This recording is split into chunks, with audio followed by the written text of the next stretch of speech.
Hello friends, so today we're going to discuss the first four problems from the latest Art Coder Beginner Contest 191. The first two problems are not too difficult to understand, but the third and the fourth problems are pretty good. So that's why I'm making a video on all the four problems. So let's start. The first problem states that Aoki and Takahashi are actually playing baseball, and Takahashi is the pitcher and Aoki is the batter. Fine. Now Takahashi can throw an invisible pitch also. So the ball is actually a pitch. So when he throws, the ball moves linearly at a speed of v meter per second. Okay, so the ball is moving like a v meter per second, and he like Takahashi can make the ball invisible between the moment t seconds after throwing and s seconds after throwing. So inclusive. So between s and t seconds, so the ball is moving between the s and t seconds, the ball can be made invisible. So if the ball is not visible at the ball when the ball is exactly d meter from Takahashi. So Takahashi is throwing the ball. So in between two periods, so Takahashi is throwing a ball. Okay, so this is the ball. This is thrown. So from the start point, 0 point, maybe Takahashi can make the ball invisible till this and this point. So if the ball becomes invisible between this s and t time, okay, so it actually states that if the ball is not visible at the moment exactly d meter from Takahashi, Aoki can hit the ball. Okay, so if this is the d distance, and because the ball is not visible in this time period, if this d is lying between this s and t, then the answer is yes, or else the answer is no. I hope you understand the point. So you just have to find out that whether d is between this or not. So because you are given this d, this is distance, this is in seconds, and because you are also given v, so as you can, if you know the formula, which is like distance is equal to speed into time, v into t, so you can easily find out the d1 and d2. This is like you can find out d1 by s into v and d2 by s into like t into v, and you can easily just check that whether d is between these two interval, like these two, d1 and d2, as the answer is yes or no. So I actually don't need to find out like see you or actually make you see the code, but the code will be, all the code will be in the description. You can check that out code also. Okay, the second problem states that you are given an integer sequence a of length n and integer x, remove all the elements that are equal to x from a. So you're given an array, you just have to remove all the elements which is equal to x and just print out all the remaining elements. So it's also like a very not a hard problem. You just have to iterate over the whole array, and if you find out x, don't print out. As you can see, this is 5, so you just print out the elements which are not equal to 5. So 3, 6, 4. Okay. So don't need to find out the code. The third problem actually states that you are actually given out a grid of h rows and w column, which is fine. Now each block in that grid is either a hash or a dot. If it is a hash, it means that it is painted black, or a dot means it is painted white. Now this is one important line. It is guaranteed that the outermost squares are white. Outermost squares, that like maybe if you can given a grid like this, the outermost squares, which means like the boundary points, are always white. As you can see, these are all dots. Okay, so now you're actually given the hashes are connected in some form of a polygon. Okay, as you can see, like in this form.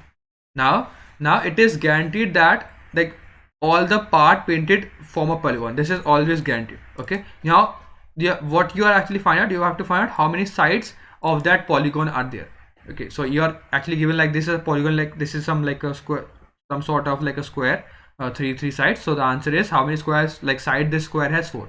Okay, so you are actually given some sort of a polygon by these these hashes, and you have to just find out how many sides of that polygons are there.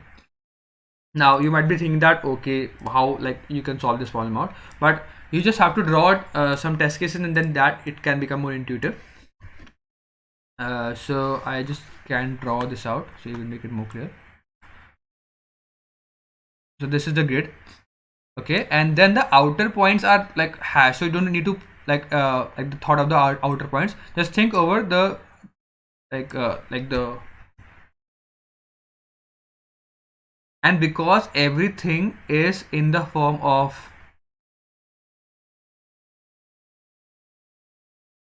a grid,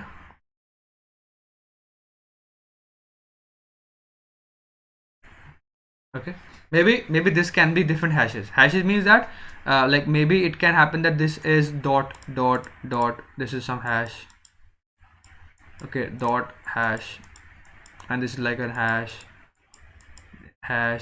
and this is a hash, all these are hashes, and so on. Like this is some hash, so on. Like these are not dots, actually these are hashes, and the outer ones, like the outers are dots like this. And this can be some drawing. Okay, now you might be thinking that how to find out the number of edges. I'm actually deleting out the hashes to make it even more clear. The first thing is, like, see the constraints. The constraints are pretty small. These are like only up to 10 and 10. Okay, but the main thing in this problem is how you can find out whether this is a side.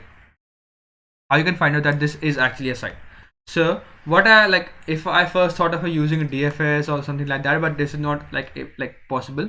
So I just starting iterating over from left to right over this whole array. Okay, because everything is a dot, so leave it out. Okay, as soon as I hit a hash,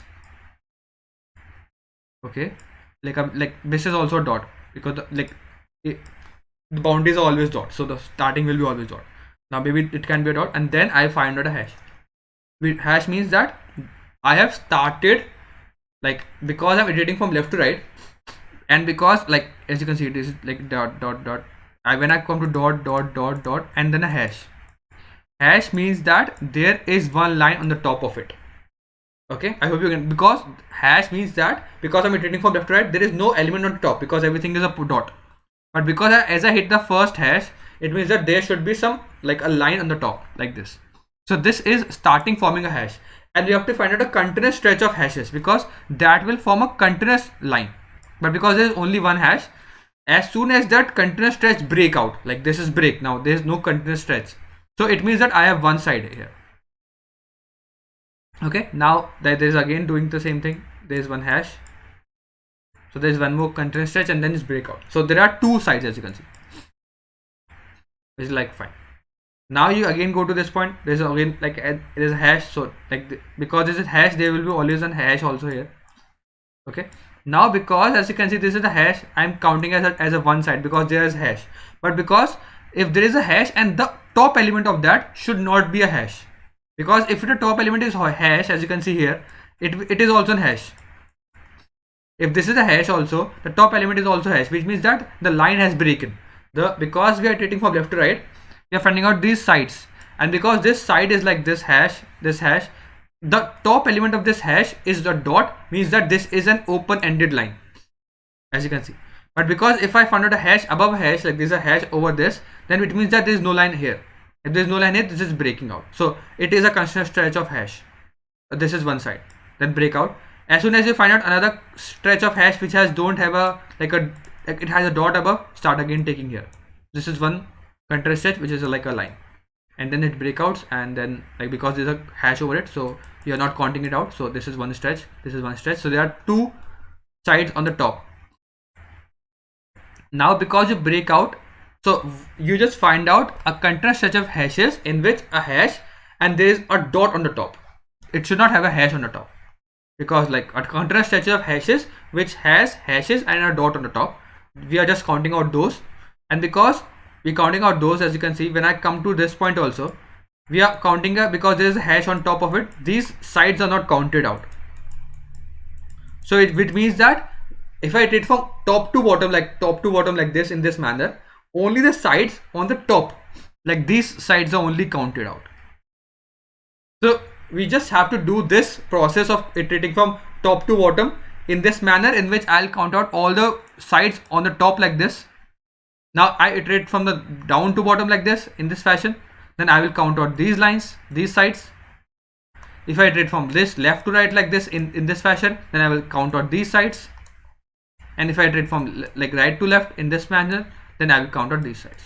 So because we just have to understand one method, like how we are finding out for one side, then we just like copy out the same code and use it for all the four sides. And that's the logic for this problem. I hope you understand the logic part. If you don't understand, watch this part of this video again, and you can make it understand, or ask the doubt on the Telegram channel. So I'll show the code for this part now. So take the input of the whole array of the characters, because it is dot or hashes. Then total is the total number of sides it has. This is sum, which is 0. Sum means that actually what is the continuous stretch. It is just you to find out continuous stretches. Okay, iterate from left to right like this, from every row, like the first row to the last row, and for every column. If the ith element is hash and the top element of it, top means I minus 1, if that is a dot, so if this is a hash and this is a dot, then I just found out a continuous stretch. So I will make my s equal to 1, that I have started finding out an s equal to 1. Else, if I anytime found out a dot means that now that I have come out of the loop, like, but if my s equal to 1, s means that I have seen some stretch of hashes which has a dot on the top, but now I've come out of bound. Let's assume that I have seen some stretch like this, hash, hash, hash. Maybe it is like a rectangle like this. So I have seen a hash, there's a dot on top, which is like fine, I'm taking this side as an account, and as soon as I hit this point I go out of bound, which is also a dot like this. But because I've seen when I go out of bound on this point, my s equal to 1, because my s was counting out that I have seen one continuous stretch. Okay, so as you can see, okay, yeah, if my s equal to 1, then I will make my total equal to 1 and make my s equal to 0, because now I go out of bound, so my s should become 0, but my total will increase. Else, if I see out a hash and the top one is also hash, it is also same thing, but I should also ensure that my s equal to 1. If my s is equal to 1, then the answer is obviously total equal to plus 1, because my total has increment. As you can see, I've told you that case when there's a hash and there's also a hash above it, so this continuous stretch has broken out. So even only if I have seen a s equal to 1, s of equal to 1 means that I have seen a continuous stretch. Okay, so if I have seen a continuous stretch, then only I will increment my total, else the total has become like, because I have seen like the continuous stretch is broken, so s equal to 0.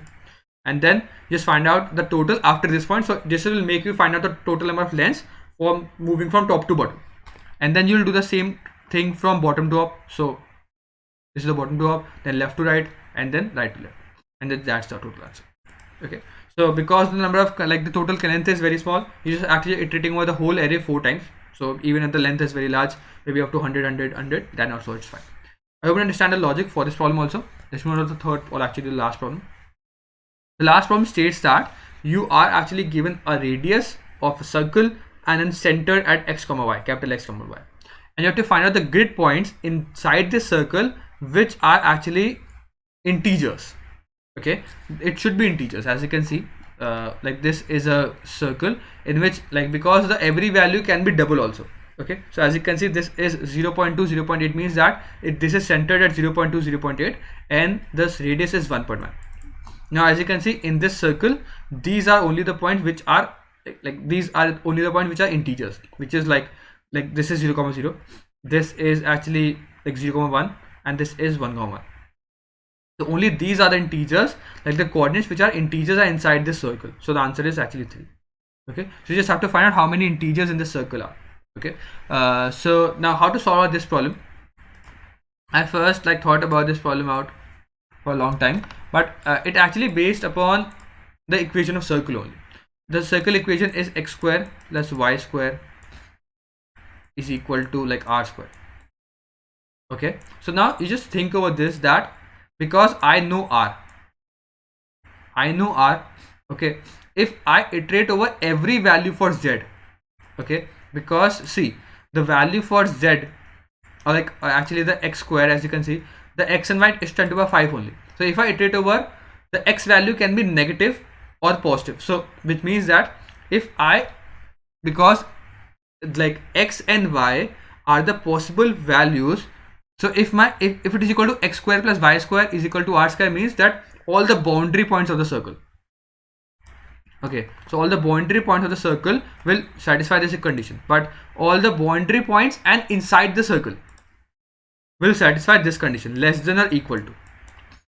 Okay, so if x square plus y square less than or equal to r, and I have to find out the pair of x comma y which satisfy this equation and which are integers, they should not be whole numbers. So that's the whole problem. We have to find out the value of x plus y, number of pairs of x comma y which both are integers and which satisfy this condition. Now because this is r square, so obviously the x and y square, if y is equal to 0, x square can be like at most equal to maximum value of r, and maximum value of r is up to like 10 to the power of 5. So the value for x can be iterated from minus 10 to the 5, because here is 10 to the 5 only, no? 25. So minus 10 to the 5 to plus 10 to the 5. Maybe you can also make it from 2 into 10 to the 5 to plus 2 into 10 to the 5. You can also make it in this range also, because to just make a safety range. So you can iterate from this range for every value of x. Find out, because now you know the value of x, you know the value of r square. Find out how many y satisfy the condition in which all the number of y's are integers and which are within this, like this equation, following this equation. And that's the whole problem of this, like the solution for this problem.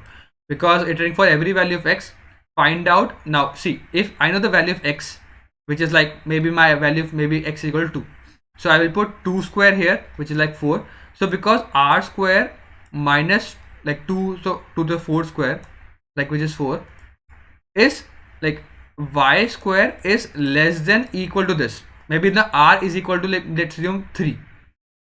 Okay, my r is equal to 3. So this is equal to 9. So 9 minus 4, which is equal to 5. So I have to find out how many y squares are less than equal to 5. Now obviously this is y square, so y should be obviously positive, like this number, because y square, which means that this number is obviously always positive. So this number should obviously always be positive. The minimum number of this is 0. Okay, so this number is obviously greater than equal to 0. So this number should always be positive.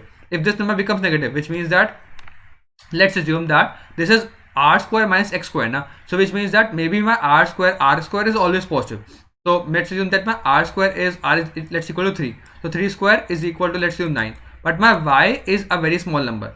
Maybe it can also become like 2 into 10 to the 5. So if I take my x equal to, like, let's assume 100, because x is always iterating from both of this large range. Now whenever my x become equal to 100, the x square become 1000, like 10,000. Now because r is 6, which is r square, which is like 9 minus 10,000 is a like a negative number, like a negative number. If that negative number, how that negative number can be greater than or equal to y square, so that case we cannot like include in the answer. So we will only include that answer in which my RHS should be positive number, because in that case we know that my y square should be less than equal to that number, which is r square minus x square.